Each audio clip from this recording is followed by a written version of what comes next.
ನೀವಿನ್ನೂ ನಮ್ಮ ಚಾನೆಲ್ನ ಸಬ್ಸ್ಕ್ರೈಬ್ ಮಾಡಿಲ್ಲ ಅಂದರೆ ಈ ಕೂಡಲೇ ಸಬ್ಸ್ಕ್ರೈಬ್ ಬಟನ್ ಒತ್ತಿ ಹಾಗೆ ಪಕ್ಕದಲ್ಲಿರುವ ಬೆಲ್ ಐಕಾನ್ನ ಕ್ಲಿಕ್ ಮಾಡಿ.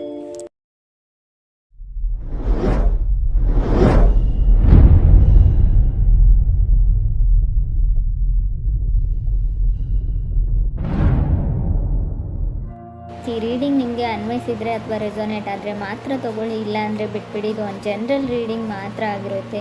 ಕಾರ್ಡ್ಸ್ನ ಶಫಲ್ ಮಾಡಿದಾಗ ಫೆಬ್ರವರಿ ಮಂತಲ್ಲಿ ನನಗೆ ಫಸ್ಟ್ ಕಾರ್ಡ್ ಟೆಂಪ್ರೆನ್ಸ್ ಕಾರ್ಡ್ ಬಂದಿದೆ. ಟೆಂಪ್ರೆನ್ಸ್ ಕಾರ್ಡ್ ಬಂದಿರೋದ್ರಿಂದ ಸೊ ನೀವು ಏನೋ ಟ್ರೈ ಮಾಡ್ತಾ ಇದ್ದೀರಾ, ಸೊ ಯಾರನ್ನಾದ್ರೂ ಕೇರ್ ಮಾಡ್ತಾ ಇದ್ದೀರಾ ಅಥವಾ ನಿಮ್ಮನ್ನು ಯಾರಾದರೂ ಲವ್ ಆ್ಯಂಡ್ ಟೇಕ್ ಕೇರ್ ಮಾಡ್ತಾ ಇದ್ದಾರೆ. ಸೊ ಸೆಂಟರ್ ಇದ್ದೀರಾ, ಗ್ರೌಂಡೆಡ್ ಇದ್ದೀರಾ ಅಂತ ಹೇಳ್ಬೋದು ಸದ್ಯಕ್ಕೆ. ಬಟ್ ಬಿಗ್ಗರ್ ಆ್ಯಂಡ್ ಬ್ರೈಟರ್ ಫ್ಯೂಚರ್ನ ಕೂಡ ಇಂಡಿಕೇಟ್ ಮಾಡುತ್ತೆ temperance card. Very caring energy. ನಿಮ್ಮ ಸುತ್ತಮುತ್ತಲ ಇರೋರೆಲ್ಲರೂ ನಿಮ್ಗೆ ತುಂಬ ಕೇರ್ ಮಾಡ್ತಾ ಇದ್ದಾರೆ, ಅಥವಾ ನಿಮ್ಮ ಮನೇನ ಡೆಕೋರೇಟ್ ಮಾಡ್ತಾ ಇದ್ದೀರಾ, ಅಥವಾ ನೀವು ಕನೆಕ್ಟ್ ಆಗಿರೋ ವ್ಯಕ್ತಿ ನಿಮ್ಮನ್ನು ತುಂಬ ಕೇರ್ ಮಾಡ್ತಾ ಇದ್ದಾರೆ, ಅಥವಾ ನೀವು ಕೇರ್ ಮಾಡ್ತಾ ಇದ್ದೀರಾ. ಸೊ ತುಂಬ ಡ್ರೀಮ್ಸ್ ಇದೆ, ತುಂಬ ಕನಸುಗಳನ್ನ ಕಟ್ಕೊಳ್ತಾ ಇದ್ದೀರಾ. ನೀವು ಮೀನ ಅಥವಾ ಕಟಕ್ ರಾಶಿಯವ್ರ ಜೊತೆ ಕನೆಕ್ಟ್ ಆಗಿರ್ಬೋದು. ಟೆಂಪ್ರೆನ್ಸ್ ಕಾರ್ಡ್ ಬಂದಿರೋದ್ರಿಂದ ಹೇಳೋದಾದರೆ ಮೀನ ಅಥವಾ ಕಟಕ್ ರಾಶಿ, ನೀವು ಯಾವುದೇ ರಾಶಿಯವ್ರ ಜೊತೆ ಕೂಡ ನಾರ್ಮಲಿ ಕನೆಕ್ಟ್ ಆಗಿರಬಹುದು. ಸೆಕೆಂಡ್ ಕಾರ್ಡ್ ನನಗೆ ಏಸ್ ಆಫ್ ಕಪ್ಸ್ ಬಂದಿದೆ. ಏಸ್ ಆಫ್ ಕಪ್ಸ್ ಬಂದಿರೋದ್ರಿಂದ ಡೂ ಓವರ್ ಅಗೇನ್ ಅಂತ ಹೇಳುತ್ತೆ. ಮಾಡಿರೋ ಕೆಲಸನೇ ಮತ್ತೆ ಮಾಡಬೇಕಾಗುತ್ತೆ, ಅದು ಯಾವುದೇ ವಿಷಯದಲ್ಲಿ ಆಗಿರ್ಬೋದು. ಸೊ ಫೀಲ್ ಗುಡ್ ಎನರ್ಜಿ ಇದೆ ಅಂತ ಹೇಳ್ಬೋದು. ಒಂದು ಸಮೃದ್ಧತೆ ಅಂತ ಕರಿತೀವಿ ನಾವು, ಏನೋ ಒಂದು ನೆಮ್ಮದಿ, ಫೀಲ್ ಗುಡ್ ಎನರ್ಜಿ ನಿಮ್ಮ ಮುಖದಲ್ಲಿದೆಯೋ ಅಥವಾ ನಿಮ್ಮ ಪಾರ್ಟ್ನರ್ ಮುಖದಲ್ಲಿದೆಯೋ. ತುಂಬ ಹೊಸ ವ್ಯಕ್ತಿಗಳ ಪರಿಚಯ ಆಗಿದೆ ಇತ್ತೀಚೆಗೆ, ಹೊಸ ಜಾಗದಲ್ಲಿ ಇರಬಹುದು ನೀವು. ಏಸ್ ಆಫ್ ಕಪ್ಸ್ ಇರೋದ್ರಿಂದ ಏಸಸ್ ಯಾವಾಗಲೂ ನ್ಯೂ ಸ್ಟಾರ್ಟ್ನ ರೀಪ್ರೆಸೆಂಟ್ ಮಾಡುತ್ತೆ. ಸೊ ನಿಮ್ಗೆ ಯಾರಾದರೂ ಲವ್ಡ್ ಒನ್ಸ್, ನಿಮ್ಗೆ ಇಷ್ಟ ಆಗಿರೋ ವ್ಯಕ್ತಿ ಸೊ ಮೆಸೇಜ್ ಮಾಡ್ಬೋದು, ನೀವು ಯಾರಿಗಾದ್ರೂ ಮೆಸೇಜ್ ಮಾಡ್ಬೋದು. ಕಮ್ಯುನಿಕೇಷನ್ ಇದೆ ಅಂತ ಸೆಕೆಂಡ್ ಕಾರ್ಡ್ ಹೇಳುತ್ತೆ. ತುಂಬ ಲವೇಬಲ್ ಮೆಸೇಜಸ್ ಪಾಸ್ ಆಗ್ತಾ ಇದೆ ಅಂತ ಕೂಡ ಹೇಳ್ಬೋದು. ಥರ್ಡ್ ಕಾರ್ಡ್ ನನಗೆ ಟೂ ಆಫ್ ಸಾರ್ಡ್ಸ್ ಬಂದಿದೆ.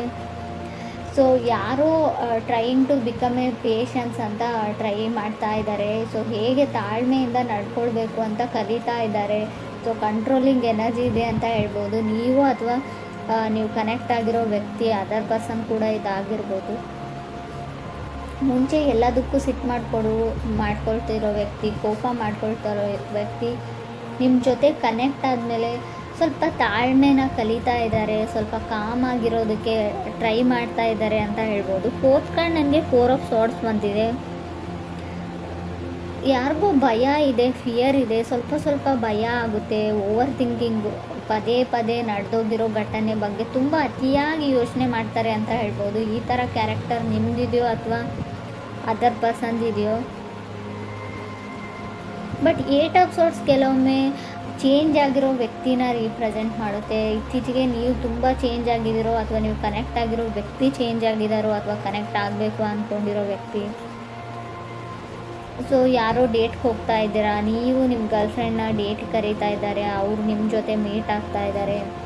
ಸೊ ತುಂಬ ಫ್ರೆಂಡ್ಲಿ ಕ್ಯಾಜುವಲ್ ಕಾನ್ವರ್ಸೇಷನ್ ಇದೆ ಅಂತ ಹೇಳ್ಬೋದು. ಕಮ್ಯುನಿಕೇಷನ್ ಆದರೂ ಕೂಡ ತುಂಬ ಕ್ಯಾಜುವಲ್ ಫ್ರೆಂಡ್ ಥರ ಅವ್ರು ನಿಮ್ಮನ್ನು ಟ್ರೀಟ್ ಮಾಡ್ತಾರೆ, ನೀವು ಅವ್ರನ್ನ ಒಂದು ಗುಡ್ ಫ್ರೆಂಡ್ ಥರ ಟ್ರೀಟ್ ಮಾಡ್ತೀರಾ ಅಂತ ಹೇಳ್ಬೋದು. ಫಿಫ್ತ್ ಕಾರ್ಡ್ ನನಗೆ ಸಿಕ್ಸ್ ಆಫ್ ಕಪ್ಸ್ ಬಂದಿದೆ. ಸಿಕ್ಸ್ ಆಫ್ ಕಪ್ಸ್ ಕೆಲವೊಮ್ಮೆ ಸಿಕ್ಸ್ತ್ ಪ್ಲೇಸಲ್ಲಿ ಬಂದರೆ, ಅದು ಕೂಡ ಏಟ್ ಆಫ್ ಸೋರ್ಟ್ಸ್ ಆದಮೇಲೆ ಬಂದರೆ ಫ್ಲರ್ಟಿಂಗ್ ಎನರ್ಜಿ ಅಂತ ಹೇಳ್ತೀವಿ. ನೀವು ಯಾರ ಜೊತೆನಾದರೂ ಫ್ಲರ್ಟ್ ಮಾಡ್ತಾ ಇದ್ದೀರೋ ಅಥವಾ ನಿಮ್ಮ ಜೊತೆ ಯಾರಾದರೂ ಫ್ಲರ್ಟ್ ಮಾಡ್ತಾ ಇರ್ಬೋದು. ಕೇರ್ಫುಲ್ಲಾಗಿರಿ. ಸೊ ಅವ್ರಿಗನ್ಸುತ್ತೆ ನಾನು ಫ್ರೆಂಡ್ ಮಾಡ್ಕೊಳ್ತಾ ಇದ್ದೀನಿ, ಕ್ಯಾಶುವಲ್ ಫ್ರೆಂಡ್ಸ್ನ ಮಾಡ್ಕೊಳ್ತಾ ಇದ್ದೀನಿ ಅಂತ ಅವ್ರು ಥಿಂಕ್ ಮಾಡ್ತಾ ಇರ್ಬೋದು. ಬಟ್ ಬೇರೆಯವರು ಅಥವಾ ನೀವಾಗಲಿ ಯಾರಾದರೂ ಇಬ್ಬರಲ್ಲೊಬ್ಬರು ಸೀರಿಯಸ್ ಆಗಿದ್ದೀರಾ ಅಂತ ಕೂಡ ಹೇಳುತ್ತೆ ಎನರ್ಜೀಸು. ಸ್ವಲ್ಪ ಕೇರ್ಫುಲ್ಲಾಗಿರೋದು ಒಳ್ಳೆಯದು. ಸೆವೆಂತ್ ಕಾರ್ಡ್ ನನಗೆ ಫೋರ್ ಆಫ್ ಪೆಂಟಿಕಲ್ಸ್ ಬಂದಿದೆ. ಹೋಲ್ಡಿಂಗ್ ಬ್ಯಾಕ್, ಯಾರೋ ಯಾರಿಂದನೂ ದೂರ ಸರಿತಿದ್ದಾರೆ ಅಂತ ಅಂದ್ಕೊಳ್ಬೋದು. ಡಿಸಿಷನ್ನ ತೊಗೊಳ್ಳೋದ್ರಲ್ಲಿ ಲೇಟ್ ಮಾಡ್ತಾ ಇದ್ದೀರಾ, ನೀವು ಅದರ್ ಪರ್ಸನ್ನು ಆ ವ್ಯಕ್ತಿಯಿಂದ ದೂರ ಆಗ್ತಾ ಇದ್ದೀರಾ, ಸ್ವಲ್ಪ ಕಾಂಟ್ಯಾಕ್ಟ್ನ ಮಿಸ್ ಮಾಡ್ಕೊಳ್ತಾ ಇದ್ದೀರಾ ಅಂತ ಹೇಳ್ಬೋದು. ಏಟ್ ಕಾರ್ಡ್ ನನಗೆ ಟವರ್ ಕಾರ್ಡ್ ಬಂದಿದೆ. ಟವರ್ ಕಾರ್ಡ್ ಬಂದಿದೆ ಅಂತ ಭಯ ಪಡೋ ಅಗತ್ಯ ಇಲ್ಲ. Sometimes tower cards temperance card ಜೊತೆಗೆ ಬಂದರೆ ಖಂಡಿತವಾಗ್ಲೂ ಡಿಲೇ ಅಂತ ಹೇಳ್ತೀನಿ. ಯಾವುದೇ ವಿಷಯದಲ್ಲಾಗಿರ್ಬೋದು, ರಿಲೇಷನ್ಶಿಪ್ ವಿಷಯದಲ್ಲಾಗಿರ್ಬೋದು, ನೀವು ಮನೆ ಕಟ್ತಾ ಇದ್ದರೆ, ಏನಾದರೂ ಖರೀದಿ ಮಾಡ್ತಾ ಇದ್ದರೆ, ಯಾವುದಾದ್ರೂ ಇವೆಂಟ್ ಇದ್ದರೆ, ಎಲ್ಲಿಗಾದ್ರೂ ಹೋಗಬೇಕು ಅಂದ್ಕೊಂಡಿದ್ರೆ ಎಲ್ಲದರಲ್ಲೂ ಡಿಲೇನ ಸಡನ್ ಅನ್ಎಕ್ಸ್ಪೆಕ್ಟೆಡ್ ಡಿಲೇ ಅಂತ ಹೇಳ್ಬೋದು.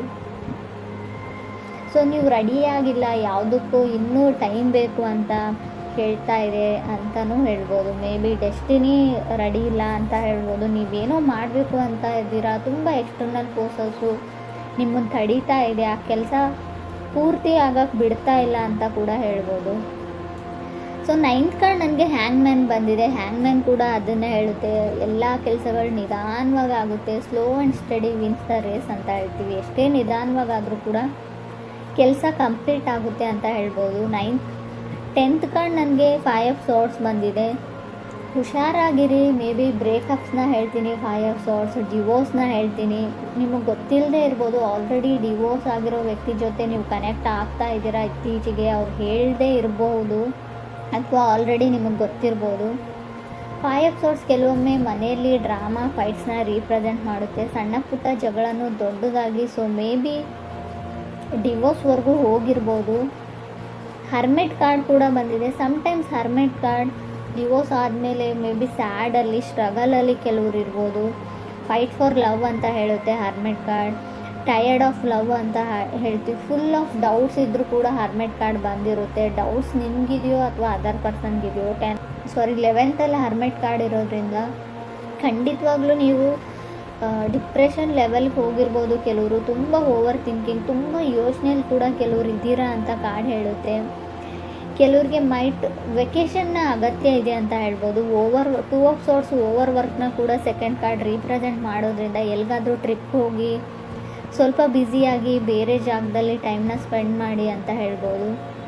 ಇನ್ಕಮ್ ಚೆನ್ನಾಗಿದೆ ಅಂತ ಹೇಳ್ತೀನಿ. ಫೈನಾನ್ಷಿಯಲಿ ನನಗೆ ಇನ್ಕಮ್ ತುಂಬ ಚೆನ್ನಾಗಿದೆ ಅಂತ ಕಾಣಿಸ್ತಾ ಇದೆ. ಸೊ ನಿಮ್ಮದೇ ಕೆಲಸ ಮಾಡೋ ಜಾಗದಲ್ಲಿ ನೀವು ತುಂಬ ಬ್ಯುಸಿಯಾಗಿದ್ದೀರಾ, ಓವರ್ ವರ್ಕ್ ಮಾಡ್ತಾಯಿದ್ದೀರಾ, ತುಂಬ ರೆಸ್ಪಾನ್ಸಿಬಿಲಿಟೀಸ್ ಇದೆ, ಬ್ಲಡ್ ಪ್ರೆಷರ್ ಜಾಸ್ತಿ ಆಗ್ತಾ ಇದೆ, ಟೆನ್ಷನ್ ಇದೆ, ಡಿಪ್ರೆಷನ್ ಇದೆ. ಸೊ ಮೇ ಬಿ ಇದು ನೀವು ಕೆಲಸ ಮಾಡೋ ವಿಷಯಕ್ಕೆ ಸಂಬಂಧಪಟ್ಟಿರುತ್ತೆ ಅಂತ ಹೇಳ್ಬೋದು. ವೆಕೇಷನ್ನ ಅಗತ್ಯ ಇದೆ ನಿಮಗೆ, ಸ್ವಲ್ಪ ಟೈಮ್ ತೊಗೊಳ್ಳಿ, ಹೊರಗಡೆ ಎಲ್ಲಾದರೂ ಹೋಗಿ. ಸೊ ಕೆಲವ್ರು ರೆಡಿಯಾಗಿದ್ದೀರಾ, ಕೆಲವ್ರದ್ದು ಮದುವೆ ಕೂಡ ಫಿಕ್ಸ್ ಆಗಿದೆ ಅಂತ ಅಂದ್ಕೊಳ್ತೀನಿ ನಾನು. ಏಸ್ ಆಫ್ ಕಪ್ಸ್ ಇರೋದ್ರಿಂದ ಆಲ್ರೆಡಿ ಮದುವೆ ತುಂಬ ರೀಸೆಂಟಾಗಿ ಮದುವೆ ಆಗಿರ್ಬೋದು. 15 days 1 ಮಂತಲ್ಲಿ ಕೆಲವ್ರು ಮದುವೆ ಇರ್ಬೋದು ಮುಂದೆ, ಅಥವಾ ಆಲ್ರೆಡಿ ಮದುವೆ ಆಗಿರಬಹುದು ಅಂತ ಹೇಳ್ತಾ ಇದೆ. ಮೇ ಬಿ ಇದು 1.5 ಡೇದು ಕೂಡ ನಾನು ಕೌಂಟ್ ಮಾಡ್ತೀನಿ. 2 days ಆಯಿತು, 1 days ಆಯಿತು, ಗೊತ್ತಿಲ್ಲ ನನಗೆ. ನಾನು ರೀಡಿಂಗ್ ನೋಡುವಾಗ ಇದು ನಿಮ್ಗೆ ಅನ್ವಯಿಸುತ್ತೆ ಅಂತ ಅಂದ್ಕೊಳ್ತೀನಿ. ಕೆಲವ್ರು ತುಂಬ ಖುಷಿಯಾಗಿದ್ದೀರಾ, ಕೆಲವರು ತುಂಬ ನರ್ವಸ್, ಫಿಯರ್ ಅಂತ ಆಗಲೇ ಹೇಳಿದೆ ನಾನು. ತುಂಬ ಭಯದಲ್ಲಿದ್ದೀರಾ. ಕೆಲವರು ಭಯ ನಿಮಗಿದೆಯೋ ಅಥವಾ ನಿಮ್ಮ ಪಾರ್ಟ್ನರ್ಗಿದೆಯೋ, ತುಂಬ ನರ್ವಸ್ನೆಸ್ ಇದೆ, ಭಯ ಇದೆ ಅಂತ ಕೂಡ ಕಾರ್ಡ್ಸ್ ಹೇಳ್ತಾ ಇದೆ. ಬಟ್ ಟವರ್ ಕಾರ್ಡ್ ಇರೋದ್ರಿಂದ ಹೆಲ್ತಿನ ವಿಚಾರದಲ್ಲೂ ಕೂಡ ನೀವು ತುಂಬ ಗಮನ ಕೊಡಬೇಕು. ಅನ್ಎಕ್ಸ್ಪೆಕ್ಟೆಡ್ಲಿ ಹೆಲ್ತ್ ಹಾಳಾಗುವಂಥ ಚಾನ್ಸಸ್ ಇದೆ. ಸೊ ಹಾಸ್ಪಿಟ್ಲಿಗೆ ಹೋದ್ಮೇಲೆ ನೀವೇನೋ ಮಾಡೋಕ್ಕೆ ಹೋಗಿ ಏನೋ ಆಗ್ಬೋದು, ಅದು ಸರ್ಜರಿನೋ ಅದು ಇದು ಅಂತ ಹೇಳಿರ್ತಾರೆ. ಬಟ್ ಸಮಥಿಂಗ್ ವೆಂಟ್ ರಾಂಗ್ ಅಂತ ಹೇಳುತ್ತೆ. ಆಲ್ರೆಡಿ ಕೆಲವರಿಗೆ ಅದು ಅನುಭವಕ್ಕೆ ಬಂದಿರ್ಬೋದು ಕುಂಭರಾಶಿಯವರಿಗೆ ಅಂತ ಅನಿಸುತ್ತೆ. ಏನೋ ಸ್ಕಿನ್ ಇನ್ಫೆಕ್ಷನ್ನು, ಕೈಯಲ್ಲೇನೋ ಇನ್ಫೆಕ್ಷನ್ನು, ಸ್ಕಿನ್ ಎಲ್ಲ ಫರ್ಜಿಂಗ್ ಆಗ್ತಾ ಇದೆ, ಸಿಪ್ಪೆ ಥರ ಬರ್ತಾ ಇದೆ, ಬೆಳಗಳಿಗೆ ಏನೋ ಆಗಿದೆ. ಸೊ ಏನೋ ಸಣ್ಣ ಪುಟ್ಟ ಇನ್ಫೆಕ್ಷನ್ಸ್ ಆಗುವಂಥ ಚಾನ್ಸಸ್ ಕೂಡ ಇದೆ. ನನಗೆ ಗೊತ್ತು ಇದು ಲವ್ ಲೈಫ್ ರೀಡಿಂಗ್, ಆದರೂ ಕೂಡ ಕಾರ್ಡಲ್ಲಿರೋದನ್ನು ನಾನು ಹೇಳ್ತಾ ಇದ್ದೀನಿ. ಮೇ ಬಿ ಕೆಲವ್ರಿಗೆ ಉಪಯೋಗಕ್ಕೆ ಬರುತ್ತೆ ಇದು ಕೂಡ ಅಂತ ಅನಿಸುತ್ತೆ. ಇನ್ನು ಲವ್ ಲೈಫ್ ವಿಚಾರಕ್ಕೆ ಬಂದರೆ ಸ್ವಲ್ಪ ಜಗಳನ ಹೇಳ್ತೀನಿ, ಬ್ರೇಕಪ್ನ ಹೇಳ್ತೀನಿ. ಆಲ್ರೆಡಿ ಮದುವೆ ಆಗಿರೋರಿಗೆ ತುಂಬ ಜಗಳ ಮತ್ತು ಡಿವೋರ್ಸ್ವರೆಗೂ ಹೋಗುವಂಥ ಚಾನ್ಸಸ್ ಇದೆ. ತುಂಬ ಯೋಚನೆ ಮಾಡಬೇಡಿ. ಮಿಸ್ಅಂಡರ್ಸ್ಟ್ಯಾಂಡಿಂಗ್ ಕೂಡ ನನಗೆ ಕಾರ್ಡ್ಸಲ್ಲಿ ಕಾಣಿಸ್ತಾ ಇದೆ. ಟವರ್ ಕಾರ್ಡ್ ಇರೋದ್ರಿಂದ ಮಿಸ್ಅಂಡರ್ಸ್ಟ್ಯಾಂಡಿಂಗ್ ಆಗೋದ್ರ ಜೊತೆಗೆ ಅದನ್ನು ನೀವು 100% ನಂಬ್ತೀರಾ ಕೂಡ.